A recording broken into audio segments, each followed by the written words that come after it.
मैं अपनी married life से हमेशा खुश हूँ। तुमने जो कुछ भी मुझसे कहा उससे मैं डरी हुई और परेशान नहीं हूँ। ऐसा नहीं है कि हम लड़ते नहीं हैं। हाँ, पर आपने कहीं तो कॉम्प्रोमाइज किया होगा ना? इसे कॉम्प्रोमाइज नहीं, सुधार कह सकती हो। मैंने कई लड़कियों को देखा है जो अपने हस्बैंड के साथ कॉम्प्रोमाइज नहीं करती, लेकिन वो लाइफ में दूसरी चीजों के साथ कॉम्प्रोमाइज कर लेती हैं। अच्छा, ये खेल एक दूसरे को समझने के लिए है, ओके?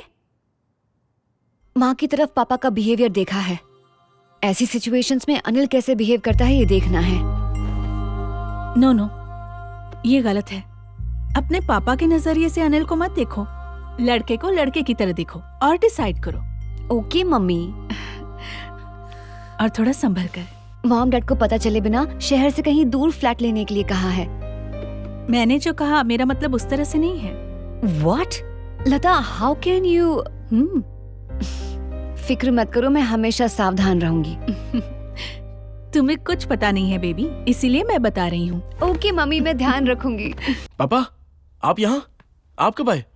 मैं तेरे घर पर गया था, लेकिन तू घर पर था नहीं। वही, मैं इस घर में हूँ ना। हाँ? मतलब आप फोन कर सकते थे ना?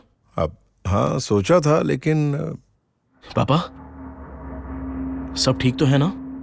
क्या तू अभी किसी काम में बिजी है? नहीं, बोलिए। क्या हम बाहर जा सकते हैं जहाँ भीड़ ना हो? मुझे तुझसे बात करनी है। ठीक है, चलो चलते हैं, चलिए।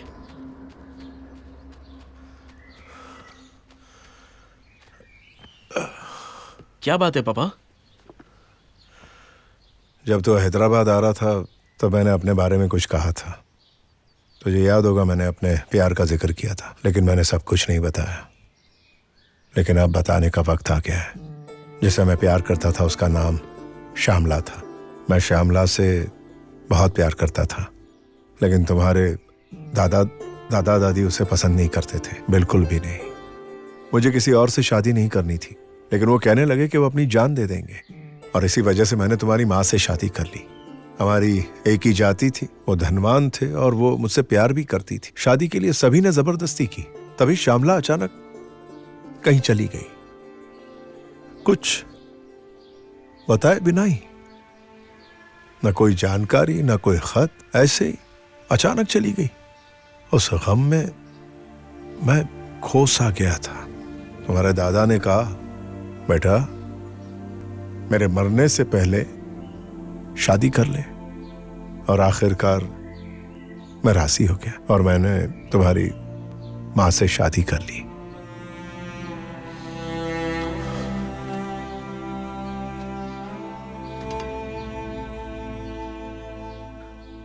दो दिन पहले मुझे एक बात पता चली। वो क्या है जानता है? सुजाता ने, यानी तेरी माँ ने, धमकी देकर श्यामला को गांव से बाहर भेज दिया। क्या बोल रहे हो पापा ये? हाँ बेटा, मुझसे शादी करने के लिए तुम्हारी माँ ने श्यामला के घर और उसके परिवार को बर्बाद करने की चेतावनी दी। उसकी बहन की जिंदगी को तबाह हो बर्बाद कर दिया। भयंकर है वो। ये आपको कैसे पता चला? श्यामला को निकालने के लिए जिसने मदद की थी वो सुजाता का कजिन था।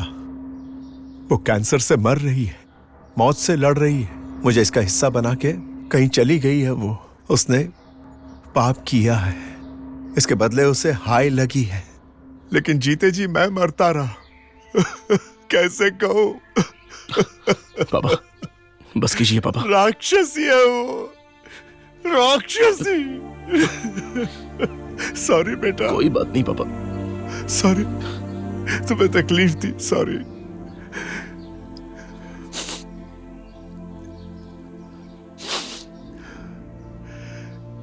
मेरी शादी तो हो गई, लेकिन मैंने उससे कभी प्रेम नहीं किया, बल्कि नफरत ही करता रहा। मुझे लगा तुम्हें सब कुछ बता देना चाहिए। पापा माफ करना, मैं तुम्हारी मां को दोष दे रहा हूं, लेकिन मेरे लिए अब वो मर चुकी है। अगर जिंदगी की सारी समस्याएं हमें पहले से ही पता चल जाती तो हम सबके लिए कितना अच्छा हो जाता ना। जैसे वीडियो गेम के लिए डेमो वर्जन होता है, वैसे। टीवी देख लो, काफी है। हमारा प्यार सच है या गेम है? शादी बंधन है या प्रतिबंध? प्रेम अनुभव है या काम है? प्यार के बाद शादी कंपलसरी होती है, और शादी के बाद प्यार का खो जाना। जिंदगी तो यूं ही चलती है ना, प्यार हो जाना, फिर एहसास, शादी। क्या तुम वो सीरियल देखते हो? छी, उस सीरियल के ऐड में आता है ये सवाल मेरी लाइफ में ना आ जाए, यही मैं चाहता हूँ। एक और कॉफी?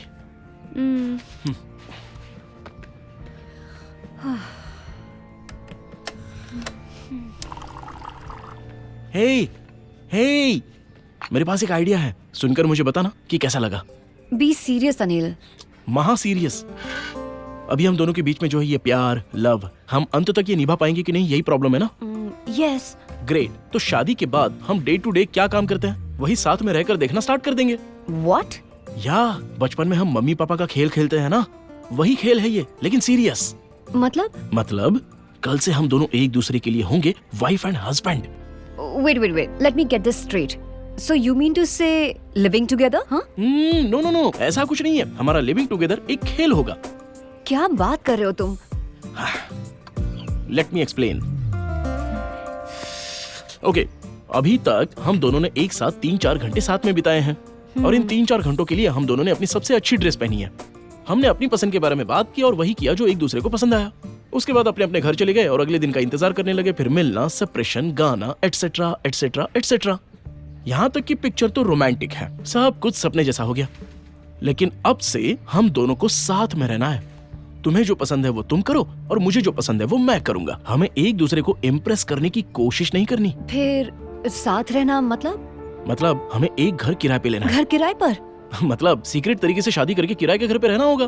किसे पता चल गया तो? हाँ, इस शहर में किसी के पास खुद को देखने के लिए टाइम नहीं है। हमें देखकर वो ऐसा सोचेंगे कि हमने हाल ही में शादी की है। साथ रहने का मतलब हमें सब कुछ करना पड़ेगा? सब कुछ मतलब? वही मेरा मतलब सब कुछ। कम ऑन यार, मतलब पता होना चाहिए ना। जब हम एक साथ रहना शुरू करेंगे तब स्टेप बाय स्टेप पता चलेगा कि हम एक दूसरे के लिए बने हैं। हम जिस शादी के लिए इतना डर रहे हैं वो एक बार एक दूसरे को समझ जाने के बाद खत्म हो जाएगा। फिर तय हो जाएगा कि हमें साथ में रहना है या छोड़ देना है। एक दूसरे को समझ नहीं पाए तो? उसके बाद क्या करना है ये सोच सकते हैं ना स्वीटहार्ट, आखिर खेल ही तो है। This is crazy.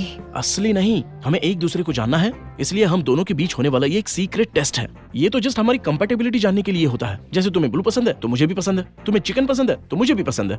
ये घटिया लिस्ट की हमें कोई जरूरत नहीं है, हम तो इसे आसानी से मैनेज कर सकते हैं और इससे हम दोनों को हमारी कंपैटिबिलिटी समझ में आ जाएगी। हाँ? सो हर बहस, हर बातें, हर डिसीजन सही साबित होगा और ये कितना इफेक्ट करता है ये पता चलेगा। हमारी मैरिड लाइफ का ये एक डेमो वर्जन होगा। रेडी?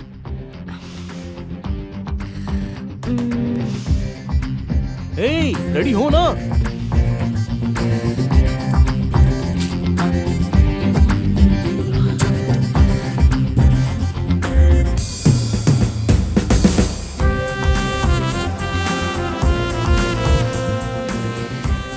सुपर डुपर, एक हफ्ते में हमारा खेल शुरू हो जाएगा और हम एक प्राइवेट फ्लैट को रेंट पर ले लेंगे और साइलेंटली इस खेल को मूव करेंगे वाइफ एंड हस्बैंड की तरह। ओके? गॉड। ओके? ओके। हाँ।